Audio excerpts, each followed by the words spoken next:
Olá, meus alunos, minhas alunas, tudo bem? Hoje nós vamos falar um pouquinho do que é a filosofia, né? O que significa a filosofia, qual a sua importância. Vamos falar um pouquinho sobre o conhecimento, informação e também sobre sabedoria, distinguindo uma das outras, né? Então vamos trabalhar um pouquinho aí na nossa primeira aula de filosofia do terceiro ano do ensino médio, tá bom? Um abraço e vamos lá!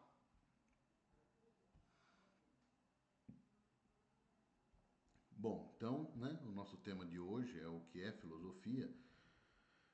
E para compreender um pouquinho do que é filosofia, nós temos que saber qual o conceito de filosofia. Então, filo significa amor, amizade, né? E sofia, conhecimento. No entanto, a gente tem que entender o que é esse amor que está aqui, né? Se nós pensarmos em duas grandes conceitos de amor, nós temos aí o amor ágape, né? E o amor eros, né? O amor eros é aquele amor carnal, aquele amor interesseiro, aquele amor que espera a contrapartida, é aquele amor amante, né? Aquele amor no sentido do casal que se ama, né? Um casal que se ama, ele espera a contrapartida, ele espera ser amado, a pessoa que ele espera carinho, atenção, fidelidade. Então veja que o amor eros é um amor que requer condição. E o amor ágape é aquele amor desinteresseiro, né? Que não espera contrapartida, que se basta a si, né? O fato de amar já é o suficiente, não espera a retribuição desse amor, né? E é nesse sentido que a filosofia ela é o amor pelo conhecimento, esse conhecimento, esse amor ao conhecimento que não espera uma contrapartida, né? Vamos entender então um pouquinho essa questão aí do conhecimento que se basta em si mesmo, né? Muito bem. Bom, no nosso período contemporâneo, nós, quando eu falo nós, é a sociedade, né? Sempre o desejo de dar uma utilidade ao conhecimento, né? Então, por exemplo, o médico estuda medicina para curar o paciente doente, o farmacêutico estudou farmácia para fazer remédio, o engenheiro estudou engenharia para fazer construções, casas, apartamentos, hospitais. Então veja, nesses três exemplos que eu dei, nós percebemos que o conhecimento é um meio para um outro fim. O conhecimento ele não está ligado apenas a ele se basta em si. Ele é adquirido para que se faça uma outra coisa. Como, por exemplo, você estuda farmácia para fazer remédio. Então, a finalidade do conhecimento é o fazer remédio e não o próprio conhecimento em si. Então, é entendido no período contemporâneo hoje que o conhecimento útil é aquele que está vinculado a uma necessidade prática, né? No entanto, a filosofia ela não segue essa ordem, né? Se nós pensarmos na filosofia, ela é uma ciência que não se prende à utilidade, né? O conhecimento filosófico ele se basta por si mesmo. A gente não estuda filosofia para construir um prédio ou curar um corpo doente ou fazer remédio. Ela não tem essa finalidade prática, né? Se nós pensarmos que o conhecimento ele tem que estar a serviço, à utilidade prática, então, em tese, a filosofia não serviria para nada se nós tivermos apenas essa concepção do entendimento do conhecimento. No entanto, a filosofia ela vem aí para nos dar outras situações, né? A filosofia ela é aquele conhecimento que se basta em si. Na verdade, a filosofia é aquele conhecimento que busca transformar a pessoa que conhece, né? A filosofia podemos entender como se fosse um aplicativo de celular, trazendo aqui para os tempos de hoje, né? O aplicativo de um jogo ele serve para jogar. O aplicativo de para chamar um carro ele serve para justamente chamar o carro, né? Então assim ele se basta em si, ele é feito para aquilo mesmo, né? Ele não é uma coisa para se ter uma outra segunda situação. Então é como se a filosofia, se fosse um aplicativo, ela seria um aplicativo de formar consciência, né? Ela não vai construir algo, né? Ela vai transformar internamente, não algo externo, né? A filosofia, ela também tem aí a, a finalidade, vamos pensar assim, de dizer o que é o certo, o que é errado, o que é o justo, o que é o injusto, o que é o profano, o que é o sagrado. Então ela vem nesse campo ético, né? Ela vem nos dizer aí o que é correto ser feito e o que é incorreto ser feito, né? A filosofia também tem uma finalidade de criar pessoas críticas, né? Se nós pegarmos a educação básica, por exemplo, na Lei de Diretrizes e Bases da Educação, nós temos lá uma das finalidades da educação fazer com que o aluno seja um cidadão crítico, né? Tem aí preparar para o mercado de trabalho, mas também tem essa finalidade do ensino básico, que é fazer com que o aluno seja um cidadão crítico. E isso é basicamente o que a filosofia faz, né? Outras disciplinas também têm essa missão de fazer com que os alunos sejam cidadãos críticos, mas não é o objetivo último, né?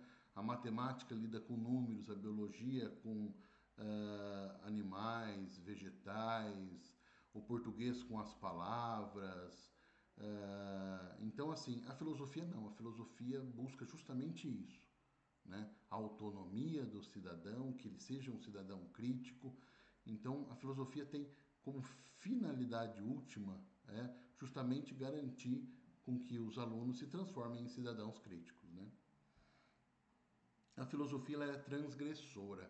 Quando eu falo transgressora, ela tem um sentido de não respeitar as regras, no sentido de questioná-las, não de simplesmente desrespeitar por desrespeitar, né? Então ela busca questionar a ordem vigente.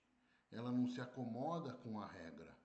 Ela busca questionar para ver se aquela regra, aquela ordem que está posta, ela justamente tem razão de ser, né? A filosofia ela também vem tirar as pessoas da zona de conforto. Muitas vezes a gente olha bastante coisa errada no mundo, mas fala, mas isso não é comigo, né?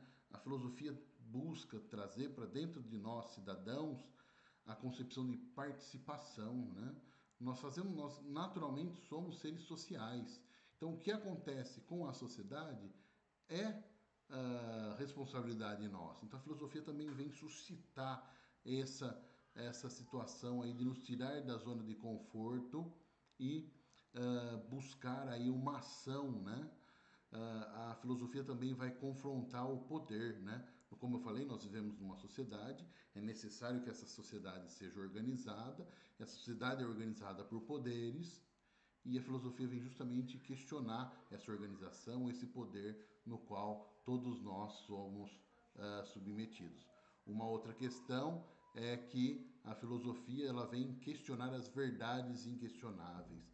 E aqui de propósito que eu coloco verdades entre aspas, né? Porque normalmente o que nós aceitamos como verdade é fundamentada em uma ideia hegemônica, uma ideia predominante em uma determinada sociedade.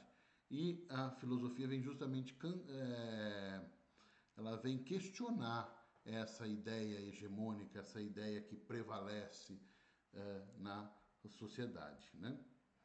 A filosofia também ela é essencialmente a dúvida, né? Ela vem suscitar a dúvida nas pessoas. Porque a pessoa que acha que não tem dúvida, que conhece tudo o que é necessário, ela não busca mais conhecer. Então a filosofia ela vem provocar as pessoas e reforçar que as pessoas não sabem. E essa é a frase que Sócrates, o filósofo grego da antiguidade, que vem nos ensinar, né? Essa frase, só sei que nada sei, né? Então, só para vocês entenderem a dinâmica dessa frase, né?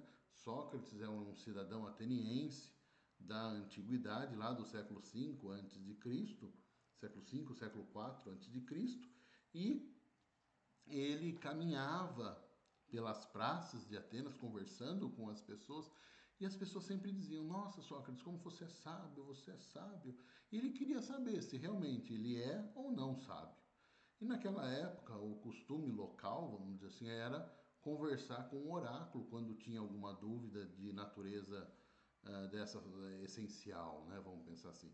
Então Sócrates se dirigiu ao templo de Apolo, onde lá conversou com o oráculo, a Sibila, né? O oráculo é sempre uma mulher, e nesse diálogo foi mais ou menos dessa maneira. Sócrates chega para Sibila e fala assim: todo mundo diz que eu sou sábio e eu gostaria de saber se eu sou sábio ou não sou sábio.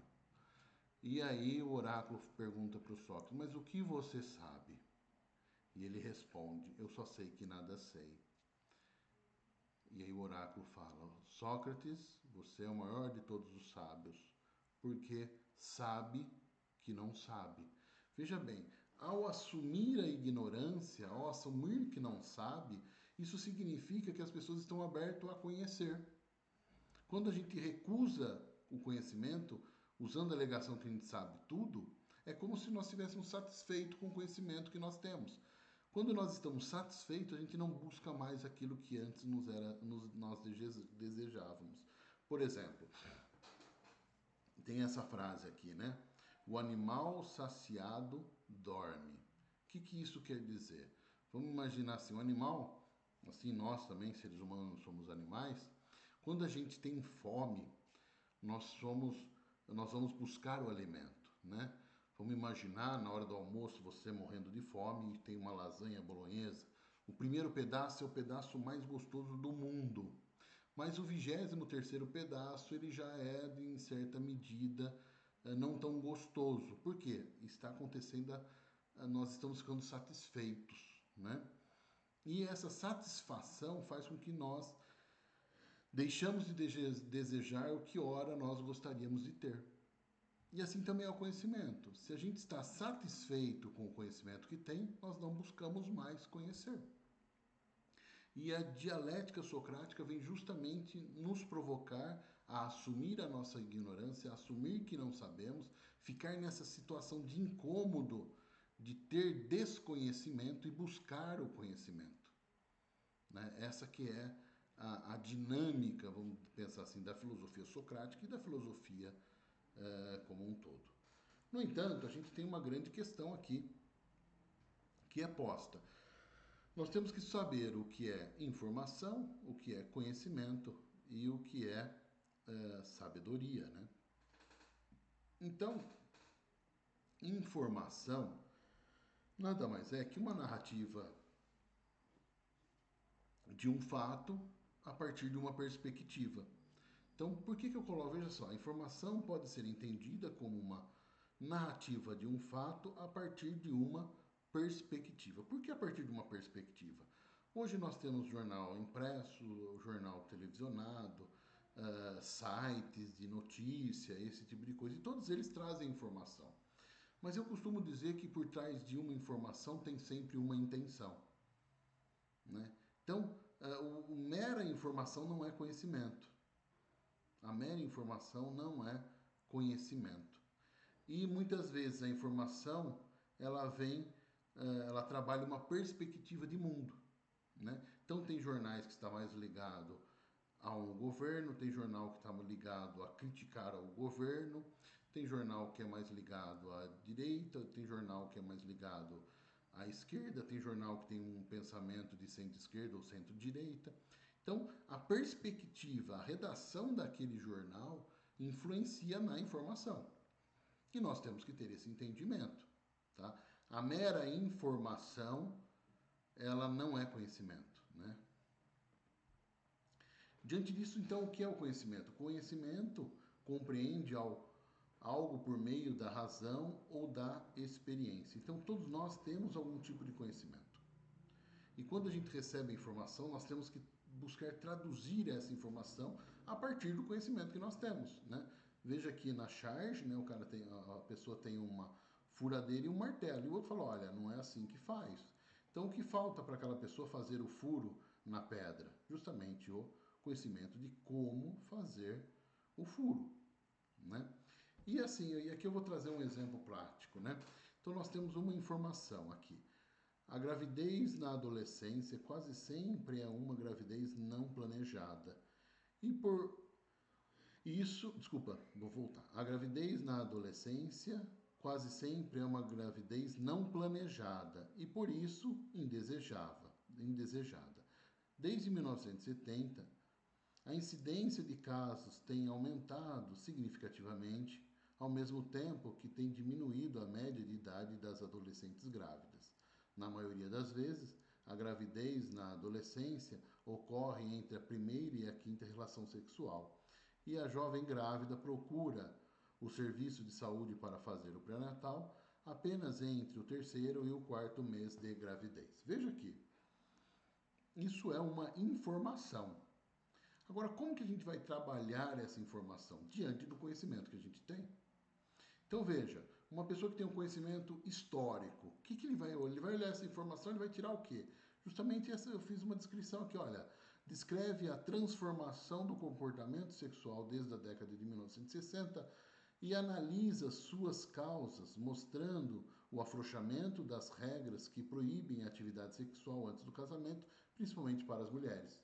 Veja, diante da informação, foi apresentado um conhecimento histórico, o motivo daquilo está acontecendo. E assim também a sociologia busca explicar uma determinada informação e a biologia também vai nesse sentido, né, de buscar aí explicar os fatos, né? Então é isso, daí nós começamos a ter o conhecimento e não a mera informação. Então nós temos em primeiro nível uma informação, em segundo nível nós temos aí o conhecimento, né, que faz essa reflexão sobre a informação. E aí tem aqui uma charge, né? Então quando eu falei que todos nós temos conhecimento, nós temos um senso comum. Aquela ideia hegemônica que eu falei anteriormente, ela gera um senso comum. Então muitas vezes quando a gente recebe uma informação diante do senso comum, é bem provável que todos façam a mesma compreensão da informação. E aí tem uma charge interessante, né? O pastor chega para uma ovelha preta e fala assim: "Ei Maria, vá com as outras." E aí a ovelha negra pega e fala: "Não me chamo Maria." Querendo dizer que muitas vezes esse fluxo, esse senso comum, ele é rompido por algumas pessoas, né? No entanto, existe esse senso comum, essa ideia geral das coisas, e diante desse conhecimento geral, desse senso comum, nós temos aí um conhecimento onde as pessoas de repente fazem uma mesma leitura, sem ser especialista de determinada informação. E aí a gente entra na sabedoria. O que é a sabedoria? A sabedoria é aquela racionalidade humana, né? O ato de pensar o conhecimento, o ato de pensar as informações. Quando eu falei assim, toda informação tem uma intenção. A pessoa sábia, ela consegue fazer uma análise. Oh, poxa, mas por que aquela pessoa ela está escrevendo isso?